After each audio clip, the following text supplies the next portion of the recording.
मैं रेणु माथुर, प्राध्यापक राजकीय महाराज वरिष्ठ उपाध्याय, संस्कृत विद्यालय जयपुर।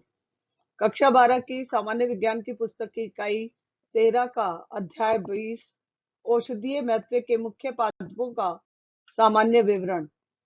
इसमें हम बताएंगे कि औषधियों के द्वारा, दवाइयों के द्वारा जो मुख्य पाद है, जो कि जिनसे हमें दवाइयां मिलती हैं, औषधियां मिलती हैं और उनका हम हमारी बीमारी में इलाज करते हैं, उनसे उनके बारे में बताएंगे। मानव की उत्पत्ति के साथ ही मानव द्वारा पादपों का उपयोग विभिन्न प्रकार की बीमारियों के उपचार में किया जाता है। संस्कृत में हम देखते हैं कि ऋग्वेद में पादपों का औषधि के रूप में उपयोग का वर्णन मिलता है। जैसे आपने नाम सुना होगा, चरक संहिता तथा सुश्रुत संहिता, जिन्हें चिकित्सा जगत का जनक माना जाता है, और लगभग 700 औषधीय पादपों का वर्णन उसमें मिलता है। अब विभिन्न प्रकार के पादप है जो रासायनिक पदार्थों के कारण उनका वो पाए जाते हैं, उनका महत्व है।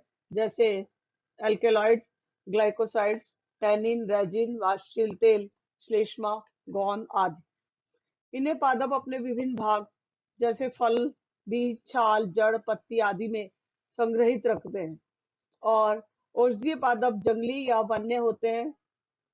कुछ पादप हमारे घरों में भी उगाए जाते हैं, बगीचे या खेतों में भी उगाए जाते हैं।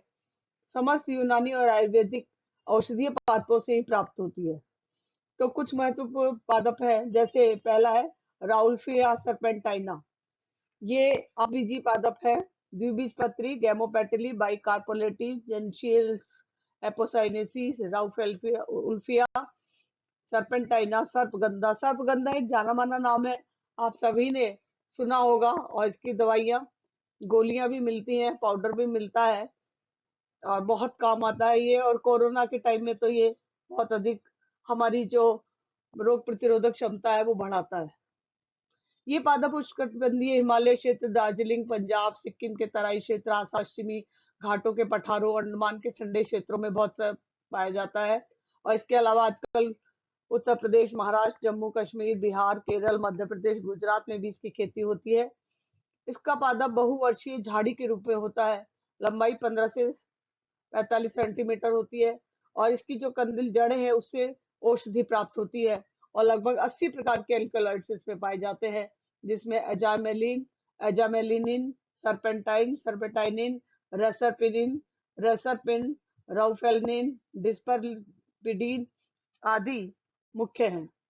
औषधीय उपयोग के रूप में ये हमारे जो पहला है, मानसिक रोगों और उच्च रक्तचाप को कम करने के लिए उपयोगी है। इसे पागलपन की दवा भी कहते हैं। इसका उपयोग तीव्र पागलपन को कम करने में किया जाता है।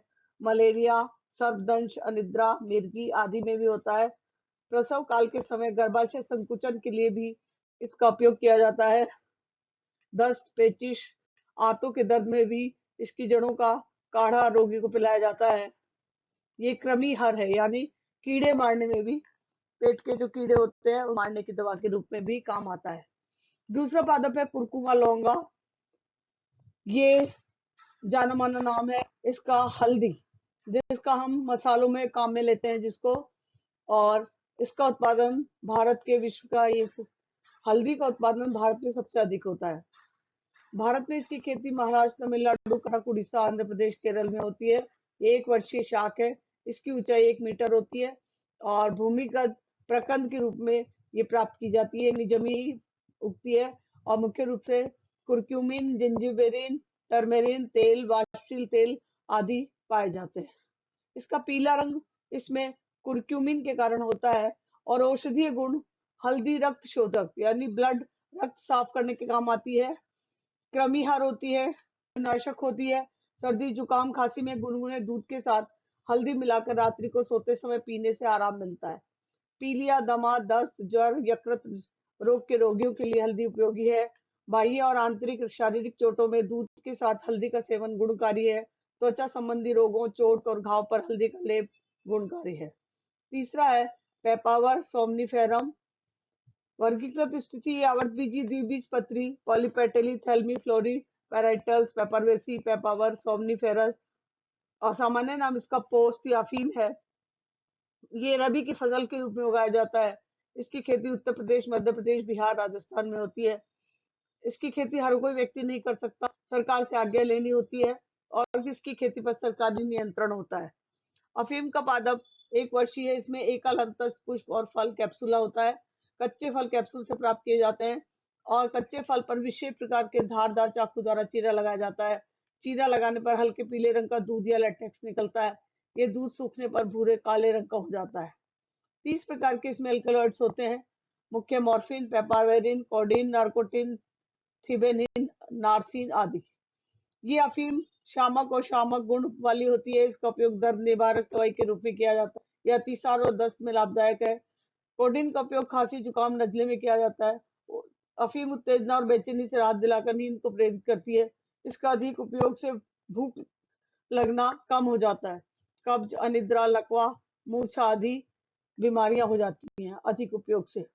चौथा है फेरुला आसाफाइटिडा। वर्गीकृत स्थिति आवृत बीजी द्विबीजपत्री, पेटेली, कैल्सीफ्लोरी, एम्बेलेल्स, एम्बलीफेरी, एपी, फेरुला, आइसोफाइडा। हींग, हींग इसका सामान्य नाम है और ये पश्चिमी अफगानिस्तान, ईरान और भारत में उगने वाला पादप है। इसे पंजाब का उगाया जाता है। बहुवर्षीय शाख है। मोटी और मांसल इसकी जड़ होती है और जड़ पर कट लगाकर दूधिया रंग का तरल पदार्थ प्राप्त किया जाता है और ये वायु के संपर्क में आने पर गहरे भूरे रंग का ठोस पदार्थ में बदल जाता है और इसे हम कहते हैं। यह अत्यंत कड़वा और तीखी गंध वाला होता है। इसमें फेरुलिक अम्ल, वाष्पशील तेल, अम्बेलिफेरॉन्स, कार्बन डाइसल्फाइड मुख्य रूप से होते हैं। इसका औषधीय उपयोग है। हींग अपच, कफ और दमा के उपयोग में लाभदायक है। ये कब्ज, हर, पाचक, वायुनाशक, कृमि हर है, दस्ता और उत्तेजक के रूप में किया जाता है। ये बच्चों में निमोनिया और श्वासनली शोथ में गुणकारी है और मिर्गी के उपचार में भी इसका उपयोग किया जाता है। पांचवा है सिंकोना ऑफिसिनेलिस। वर्गीकृत स्थिति आवृत बीजी द्विबीजपत्री, पॉलीपेटेली, इनफेरिबियल्स, रूबिएसी, सिंकोना ऑफिसिनेलिस, कुनैन। कुनैन उत्पादक के प्रमुख देश भारत और इंडोनेशिया है। ये सिक्किम, नीलगिरी, पश्चिमी बंगाल, मध्य प्रदेश, दक्षिणी भारत में कुनैन पाया जाता है। दक्षिणी अमेरिका की इंडीज पहाड़ियों का मूल निवासी है। ये एक सदाबहार वृक्ष है और कुनैन की औषधि की छाल से प्राप्त की जाती है और इसकी छाल को सुखाकर उससे अल्कलॉइड्स प्राप्त किए जाते हैं। प्रमुख एल्कलॉइड्स कुनैन, सिंकोनिन, सिंकोनिडीन और क्विनडीन है और इसका उपयोग मलेरिया, बुखार के में अत्यंत लाभदायक है। इससे काली खांसी, तिल्ली के विवर्धन में इसका उपयोग किया जाता है। इसका उपयोग रोगाणुरोधी और कीट विवर्षक के रूप में किया जाता है। मंदाग्नि, अमीबिक पेचिश, निमोनिया आदि में भी इसका उपयोग किया जाता है। गठिया और टॉन्सिल शोथ के उपचार में भी इसका उपयोग किया जाता है। तो मुख्य पादपों का आपने वर्णन पढ़ा और जो कि हमारे दैनिक जीवन में काम आते हैं। इसके अलावा महत्वपूर्ण बिंदु जो है इस पाठ के, पहला है आदि काल से ही पादपों का उपयोग विभिन्न प्रकार के मानव रोगों में किया जाता है और इसमें कई एल्कलॉइड्स होते हैं जो औषधि के रूप में काम आते हैं और यूनानी और आयुर्वेदिक औषधीय पादपों से ही प्राप्त की जाती है जो दवाइयां होती हैं। राउल्फिया का पादप एक बहुवर्षीय झाड़ी है और इसकी जड़ों से ये प्राप्त की जाती है।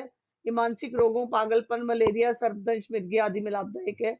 हल्दी का पौधा भूमिगत होता है और इसमें कुर्क्यूमिन के कारण इसका पीला रंग होता है। अफीम पादप के कच्चे फल कैप्सूल चीरा लगाकर प्राप्त की जाती है और प्रारंभिक अवस्था में दूसरे रंग का लेटेक्स होता है, बाद में सूखकर गहरे रंग का हो जाता है। इसे अफीम कहते हैं। नवा हींग फेरुला पादप की मोटी मांसल जड़ें होती है। यह अत्यंत कड़वा और तीखी गंधवा फेरुलिक अम्ल पाया जाता है इसमें। और कुनैन सिंकोना नामक पादप की छाल से प्राप्त की जाती है। कुनैन दक्षिणी अमेरिका के इंडीज पहाड़ियों का मूल निवासी पादप है। इसके अलावा अभ्यासार्थ प्रश्न है जिसमें वस्तुनिष्ठ, अति लघुतरात्मक, लघुतरात्मक और निबंधात्मक है। आप इनको हल करके और अपनी कक्षा की जो होमवर्क की कॉपी उसमें करेंगे और इस चैप्टर का बहुत ही अधिक महत्व है दैनिक जीवन में। हम इसे उपयोग में ले सकते हैं जैसे सर्पगंधा, हल्दी, अफीम, हींग और कुनैन आदि बहुत ही महत्वपूर्ण पादप है। सर्पगंधा का उपयोग बहुत अधिक मात्रा में आजकल किया जा रहा है। धन्यवाद।